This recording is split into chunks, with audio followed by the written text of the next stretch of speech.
नमस्कार मित्रांनो, मी स्वाती तोरसेकर एशा पृथ्वीमध्ये तुमचं स्वागत करते. महाराष्ट्रामध्ये महानगरपालिकांच्या निवडणुका झाल्या आणि त्याचे रिझल्ट हाती आल्यानंतर भाजपला उत्तम यश मिळाल्याचं दिसलेलं आहे. ते यश साजरं तर केलंच आणि आता अ, त्या मानकरी सगळ्यात म्हणू आपण त्या विजयाचे शिल्पकार असलेले मुख्यमंत्री देवेंद्र फडणवीस हे आपल्या कामासाठी म्हणून दावोसला जाऊन सुद्धा पोहोचलेले आहेत. म्हणजे इथे महापालिकेमध्ये आपला विजय झाला तेव्हा तो साजरा करण्यामध्ये माणूस गुंतलेला नाहीये, तर तो पुढची कामं करण्यासाठी दावोसला पोहोचलेला आहे. आणि इथे तुम्हाला त्यांच्या व्यक्तिमत्वाची चुणूक दिसून येते. भाजपच्या वरिष्ठ नेतृत्वाने त्यांच्यावरती जी जबाबदारी टाकलेली आहे, ती का टाकलेली आहे? त्याचं जे समर्थन आहे ते देवाभाऊ फडणवीस असे मिनिटा-मिनिटाला आपल्या कार्यपद्धतीमधून आणि कार्यामधून आपल्याला देत असतात. एक प्रकारे हा जो विजय झालेला आहे भाजपचा, अ, ते म्हणतात ना दरवाजावरती ठोक-ठोक केलेलं आहे त्यांनी आणि तो जो आवाज आहे तो पडसाद आज दिल्लीच्या दरवाजापर्यंत जाऊन पोहोचलेला आहे. नुसता आवाज पोहोचलेला नाहीये, त्याची ललकारी झाली आहे, त्याची तुतारी झालेली आहे. ताबडतोबीने हा व्हिडिओ ऐकणारे लोक मला म्हणतील, की "कधी जातात देवाभाऊ दिल्लीला?" तर ते सांगण्यासाठी हा व्हिडिओ मी केलेला नाहीये. देवाभाऊ दिल्लीला कधी जातील, हे त्यांचा पक्ष ठरवेल आणि त्यानुसार पक्षशिस्त पाळणारे देवाभाऊ निर्णय घेतील. याबद्दल माझ्या मनात शंका नाहीये. मग मी हे का म्हणते आहे, की ही ललकारी, ही तुतारी दिल्लीच्या दरवाजांपर्यंत जाऊन पोहोचली म्हणून. त्याला अर्थातच कारणं आहेत आणि ती कारणं बघण्यासाठी म्हणून हा व्हिडिओ मी करते आहे. ज्या परिस्थितीमध्ये महानगरपालिकांच्या निवडणुका झाल्या, ती परिस्थिती थोडी आठवून बघा मित्रांनो. एका बाजूला मला वाटतं 1-2-2.5 महिन्यापूर्वी अ, काही घटना घडल्या, तुरळक घटना घडलेल्या होत्या मुंबईमध्ये. अ, अमराठी लोकांनी 2-4 कोणाच्या गालफडात वाजवलेले होते. त्याच्यावरून देशभरच्या मीडियानी प्रचंड गदारोळ केला. असा गदारोळ केला, की जणू काही मुंबईमध्ये बॉम्बस्फोटच झालाय.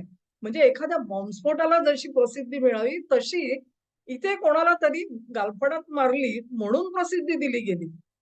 तुम्ही जर का कुठल्याही एखाद्या झोपडपट्टीत जाल ना, तर दिवसभरामध्ये अशा 100 वेळा कोणी कोणाकडून तरी मार ठोकून खात असतो.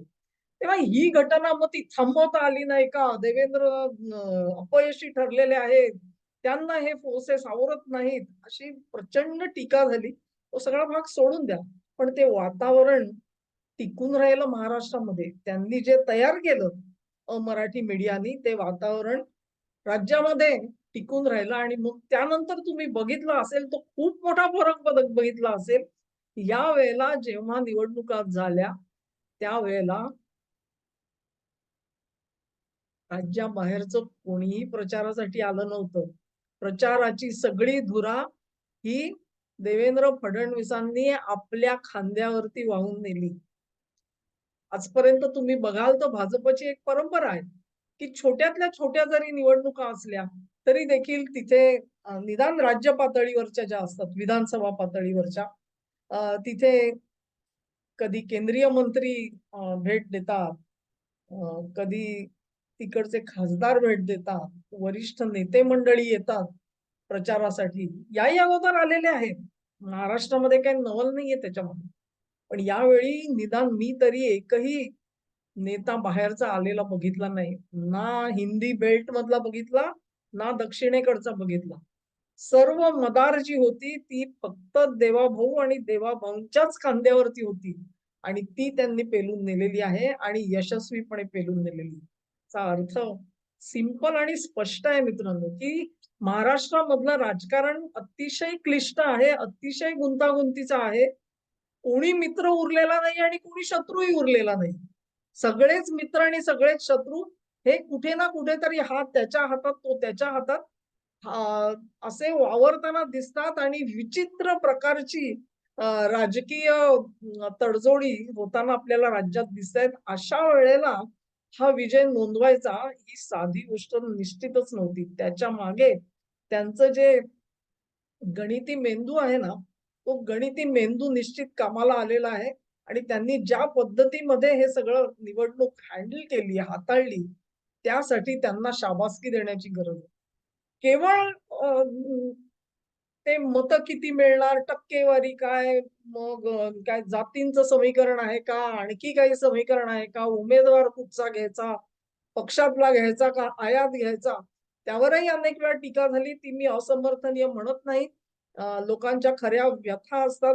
ओरिजिनल भाजपच्या उमेदवाराला तिकीट मिळावं अशी रास्त अपेक्षा असते. त्या सगळ्यांवरती मात करत फडणवीस यांनी ही निवडणूक लढवली आणि ती यशस्वीपणे लढवली. इतकंच नाही तर राज्यामध्ये जेवढे काही राजकीय पक्ष होते म्हणजे एक काळ असा होता तुम्हाला सांगते, की आम्ही म्हणायचो, की इंदिरा गांधी ॲक्शन घेतात आणि उरलेले पक्ष जे आहेत ना, ते रिएक्ट होतात, प्रतिक्रिया देतात. तशी परिस्थिती आज महाराष्ट्रात आलेली आहे. देवाभाऊ ॲक्शन घेतात, उरलेले सगळे रिएक्ट होतात, प्रतिक्रिया देतात. अशी परिस्थिती त्यांनी आणून ठेवली आणि म्हणून आपण भाजपचे नेते आहोत असं नाहीये. आपण महाराष्ट्राचे नेते आहोत हे त्यांच्या डोक्यामध्ये अगदी फिट्ट बसलेलं आहे. मग ते त्यानुसार म्हणजे आपल्याला जे आवश्यक आहे, त्यानुसार ते कधी मनसेला कामाला लावतात, कधी शिवसेनेला कामाला लावतात, कधी काँग्रेसला कामाला लावतात, कधी पवारांना कामाला लावतात. दोन्ही, तिन्ही जे कोण आहेत ते. कामाला लावतात म्हणजे काय? की त्यांनी अशी कृती करावी जी अखेर भाजपच्या फायद्याची व्हावी. कामाला लावतात म्हणजे काय लक्षात घ्या. वाईट अर्थाने नाही म्हणत आहे मी. पण देवाभाऊ परिस्थिती अशी निर्माण करतात, की अमुक परिस्थितीमध्ये अमुक कमकुवत स्थान असलेला माणूस प्रतिक्रिया कशी देईल, रिएक्ट कसा होईल ह्याच्यावरती त्यांची कमांड आहे. जबरदस्त पकड आहे आणि त्यामुळे त्यांना जी अपेक्षा आहे त्या अपेक्षेनुसार माणसं वागत जातात. आता तुम्ही म्हणाल, की some kind of a psycho experts आहेत की काय? असू सुद्धा शकतील कल्पना नाही. पण त्या पद्धतीमध्ये म्हणजे केवळ ते महाराष्ट्राच्या भाजपचे नेते आहेत असं नाही. ते भाजपला ज्या दिशेनं द्यायचं त्या दिशेनं नेतातच. पण उरलेल्या लोकांना सुद्धा आपल्याला जी अपेक्षित आहे त्या दिशेला नेतात आणि अर्थातच ती त्यांच्या फायद्याची असते. असा नेता जो असतो तो अतिशय विरळा असतो आणि इतके विलक्षण गुण देवाभाऊंनी दाखवल्यामुळेच आतापर्यंत त्यांच्या नेतृत्वाबद्दल त्यांनी प्रचंड अपेक्षा निर्माण करून ठेवलेल्या आहेत. केवळ पक्षामध्ये नाही तर पक्षाच्या बाहेर सुद्धा. म्हणजेच एकंदरीतच मोदींनंतर कोण असा प्रश्न आला, की अर्थातच जी काही मोजकी नावं घेतली जात असतील, अ, अमितभाई शहा असतील किंवा तुमचे योगी आदित्यनाथ असतील. काही जण तर हिमांत बिस्वा सर्वांचं सुद्धा नाव घेताना दिसतात. काही आपले शिवराज सिंग चौहान आहेत मध्य प्रदेशचे, त्यांचं नाव घेताना दिसतात. पण या सगळ्या म्हणतात ना मांदियाळीमध्ये देवेंद्र फडणवीस यांनी सुद्धा आपलं नाव तर या अगोदरच नोंदवलेलं होतं. पण हा पराक्रम असा आहे, की आता अग्रक्रमामध्ये त्यांचं नाव खूप वरती गेलेलं आहे. आणि ह्याचा फायदा जो आहे तो देवाभाऊंना निश्चित होणार आहे पुढच्या भविष्य काळामध्ये. कारण जितक्या कठीण परिस्थितीमध्ये नेता काम करतो आणि त्याच्यामध्ये यश प्राप्त करतो, ती त्याचं यशस्वी होण्याचं गमक असतं. आणि म्हणून परिस्थिती कशी येईल देशासमोर सांगता येत नाही आणि म्हणून भाजपकडे जे हे मल्टिपल चॉईस आहे. मी असं म्हणत नाही, की देवाभाऊंचं नाव योगींच्या पुढे गेलंय किंवा योगींचं नाव देवाभाऊंच्या बरोबरीने झालेलं आहे. अशी ही कल्पना नाहीये. पण ज्याला म्हणतात ना, की पंतप्रधान पदाच्या दारावर ठकठक करणारा जो नेता आहे, तो नेता इथे महाराष्ट्रात जन्माला आलेला आहे आणि त्यांनी कशा पद्धतीने ही निवडणूक हाताळली, ते बघितलं तर आपल्याला त्याचं उत्तर मिळेल. कुठलीही बाहेरची मदत, थेट मदत न घेता देवाभाऊंनी निवडणूक लढवलेली आहे. मला वाटतं त्या कोणी मैथिली वगैरे त्या सिंगर गायिका इथे आल्या होत्या. असे पुष्कळ नेते काही जरूर आले असतील. पण ज्याला आपण म्हणतो गॅलेक्सी ऑफ लीडर्स तसं यावेळी झालेलं तुम्हाला निश्चित दिसणार नाही. त्यामुळे एक प्रकारे तुम्ही म्हणाल, की जितक्या समर्थपणे मोदींनी 2000 एक नंतर गुजरात सांभाळलेला होता आणि प्रचाराची धुरा जी आहे ती आपल्या कामावरती तोलून नेलेली होती. त्यांच्या अप्रोच वरती तोलून नेलेली होती. पुढच्या गुजरातच्या सगळ्या निवडणुका तुम्ही बघाल, तर त्याच्यामध्ये प्रॉमिनंट नाव हे फक्त मोदींचं होतं त्यावेळेला. तसंच महाराष्ट्रामध्ये आज प्रामुख्याने घेतलं गेलं नाव जे आहे ते देवाभाऊंचं आहे.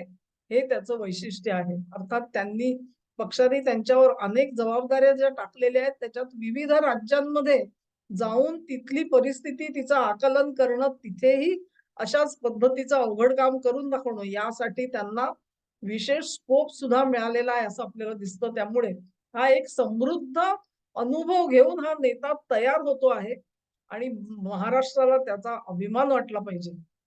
त्यासाठी या माझ्या भावना आहेत, त्या तुमच्यापर्यंत पोहोचवण्यासाठी म्हणून हा व्हिडिओ केला. तुम्हाला जर का आवडला असेल, तर व्हिडिओला लाईक करा, चॅनेलला सबस्क्राईब करा आणि तुमचं सहकार्य जे आहे ते माझ्यासोबत सतत राहू द्या. नमस्कार.